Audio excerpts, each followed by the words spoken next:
राधे राधे जी। पवित्र वचन YouTube channel में आपका हार्दिक स्वागत है। मैं हूँ कात्यायनी। भक्तों, मकर संक्रांति के दिन धर्मराज व्रत रखा जाता है। यह व्रत सूर्य पुत्र धर्मराज यमराज जी को समर्पित है। कथानुसार एक पतिव्रता गुणवती स्त्री रहती थी जिसके मृत्यु पर्यंत यमलोक को गई। चित्रगुप्त जी जब उस स्त्री के पाप पुण्यों का लेखा जोखा यमराज जी को सुनाते हैं तो यमराज जी उनके गुणों और पतिव्रता से अति प्रसन्न होते हैं, किंतु किसी कारणवश उनके मुख पर उदासीनता छा जाती है। जब वह स्त्री उनसे यही बात पूछती है तो धर्मराज यमराज जी उससे कहते हैं कि आपने सभी व्रतों का पालन किया है, किंतु मेरे लिए एक भी व्रत नहीं रखा। तब वह स्त्री यमराज जी से कहती है कि यदि वे उनसे प्रसन्न हो तो उन्हें पुनर्जीवन का वरदान दे, ताकि वह मृत्युलोक पर पुनः आकर सबको इस बात का बता सके। यमराज जी ने उसे यह वरदान दे दिया और उस स्त्री ने भी वैसा ही किया। तभी से मकर संक्रांति के दिन धर्मराज जी का व्रत भी रखा जाता है।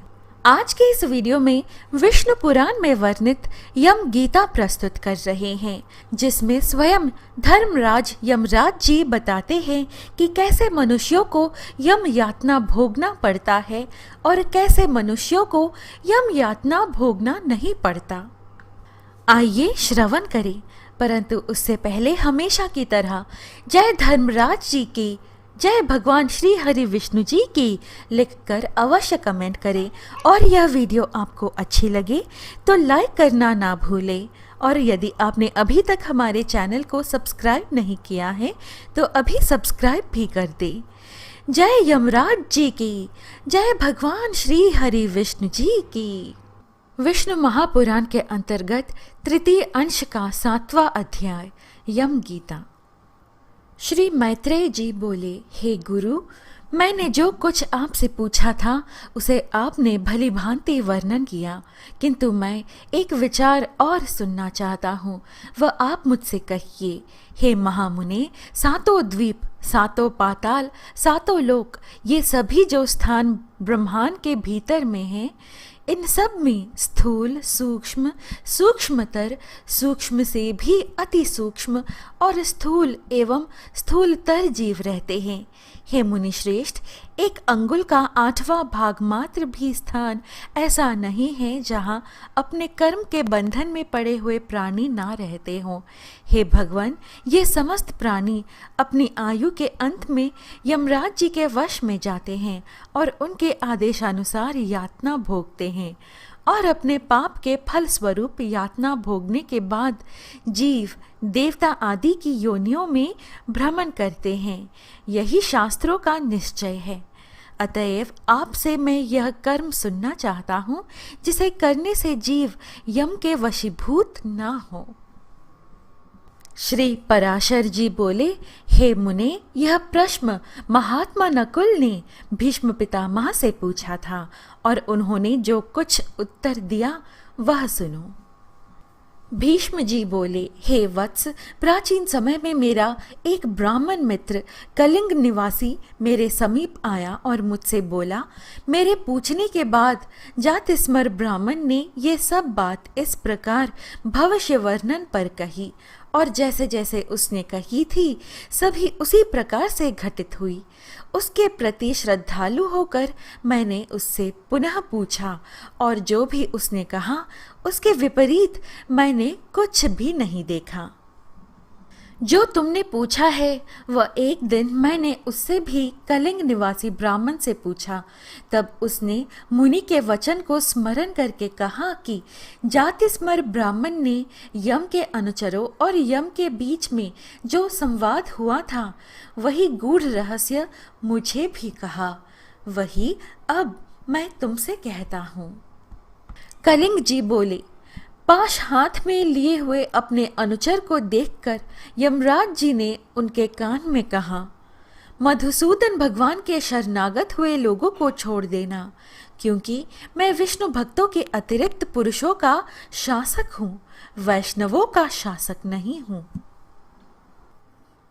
देवताओं से पूजित ब्रह्मा जी द्वारा यम इस नाम से विख्यात मैं लोगों के हित और अहित इनको विचार करने के लिए नियुक्त किया गया हूँ एवं भगवान श्री विष्णु जी मेरा भी नियंत्रण करने में समर्थ हैं।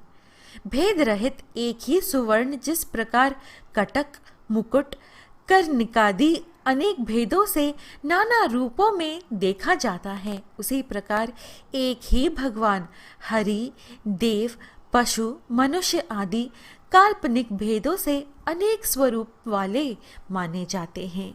जिस प्रकार वायु के शांत होने पर पृथ्वी तल के परमाणु पृथ्वी से मिलकर एक रूप हो जाते हैं, ठीक उसी प्रकार गुण के क्षोभ से उत्पन्न देव, पशु और मानव आदि अंत में उस सनातन से मिलकर एक हो जाते हैं, उसी में लीन हो जाते हैं।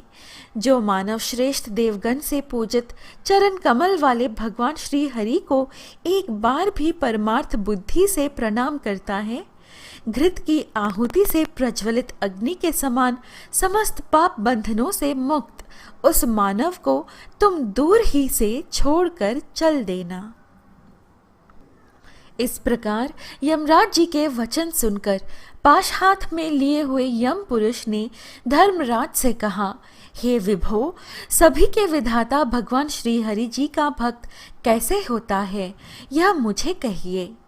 यमराज जी बोले, जो पुरुष अपने वर्ण धर्म से विचलित नहीं होता, अपने मित्र और शत्रुओं के प्रति समान विचार रखता है, बल से किसी का कुछ हरण नहीं करता और किसी जीव की हत्या नहीं करता, उस निर्मल मानस वाले पुरुष को विष्णु भक्त मानो।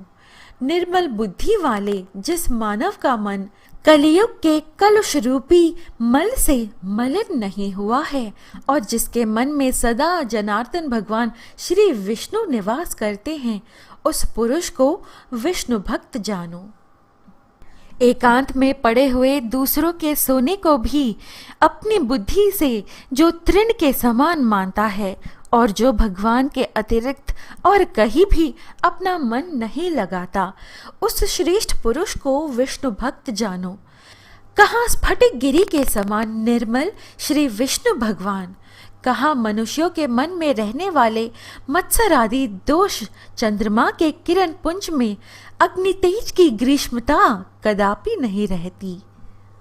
जो पुरुष निर्मल चित्त, ईर्ष्या रहित, शांत, शुद्ध चरित्र, सभी के लिए मित्र स्वरूप, प्रिय एवं हित वचन बोलने वाला और अभिमान तथा माया से विहीन है, उसके हृदय में सदा वासुदेव भगवान निवास करते हैं और भक्त पुरुष के हृदय में सनातन भगवान का निवास होने पर पुरुष इस जगत के लिए शांति मूर्ति बन जाता है।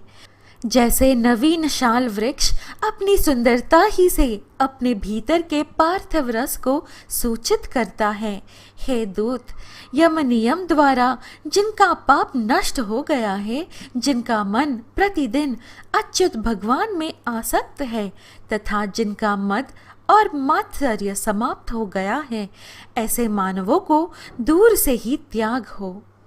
खड्ग, शंख और गदा धारण किए हुए अविनाशी भगवान यदि हृदय में विराजमान है तो उसका हृदय पाप राशि से रहित हो जाता है। सूर्य के प्रकाशित होने पर अंधकार कभी नहीं रह सकता है। जो मनुष्य दूसरों का धन हरण करता है, जो असत्य एवं कटु भाषण करता है, उस अशुभ कर्म संपन्न दुर्मति के हृदय में अनंत भगवान कभी नहीं रहते। जो पुरुष दूसरों की संपत्ति को सहन नहीं करता तथा सदा दूसरों की निंदा करता है, कुबुद्धि जो साधुजनों का अपकार करता है और संपन्न होकर भी कभी भगवान की पूजा नहीं करता अथवा भक्तों को कुछ दान नहीं देता, उस अधम पुरुष के हृदय में कभी भी जनार्दन भगवान निवास नहीं करते। जो दुष्टमति, परम सुहृद, बंधु बांधव, स्त्री, पुत्र, कन्या, पिता, माता तथा दास वर्ग के प्रति अर्थ लोलुपता प्रकट करता है, उस नीच मनुष्य को भगवान का भक्त मत समझो। असद विचार वाला जो सदा असत कर्मों में लगा रहता है और निरंतर अनार्य जनों के संगत अनाचार में उन्मत्त रहता है, प्रतिदिन अपने किए हुए पाप बंधन से ही बांधा रहता है। वह पुरुष के रूप में पशु है, किंतु वासुदेव का भक्त नहीं। हे कमल नेत्र, हे वासुदेव, हे विष्णु, हे धरणीधर, हे अच्युत, हे शंख चक्र पाणे, आप मेरा शरण है। इस प्रकार जो सदा उच्चारण करते हैं, उन निष्पापों को दूर से ही परित्याग दो।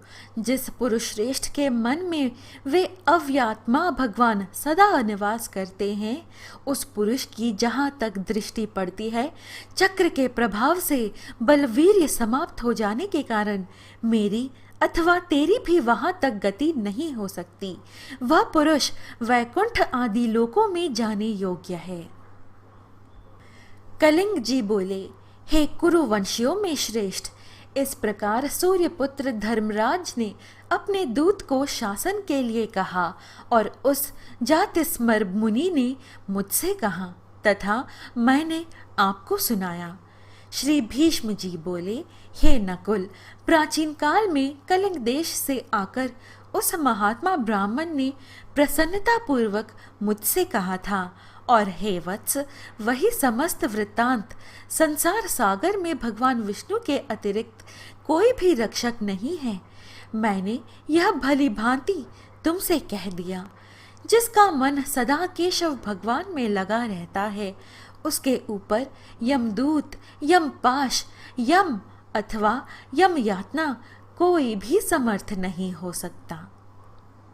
श्री पारस जी बोले, हे मुने, आपके प्रश्न के अनुसार यमराज जी ने जो कहा था वह सब मैंने सुना दिया। अब क्या सुनना चाहते हो? इस प्रकार श्री विष्णु पुराण के तृतीय अंश में 7वां अध्याय यम गीता समाप्त होती है। भक्तों, आशा है आपको आज की यह प्रस्तुति अच्छी लगी। इस प्रकार के और वीडियोस पाने के लिए कृपया हमारे YouTube चैनल पवित्र वचन को सब्सक्राइब करें। फिर मिलेंगे अगली वीडियो में। जय श्री कृष्ण। राधे राधे।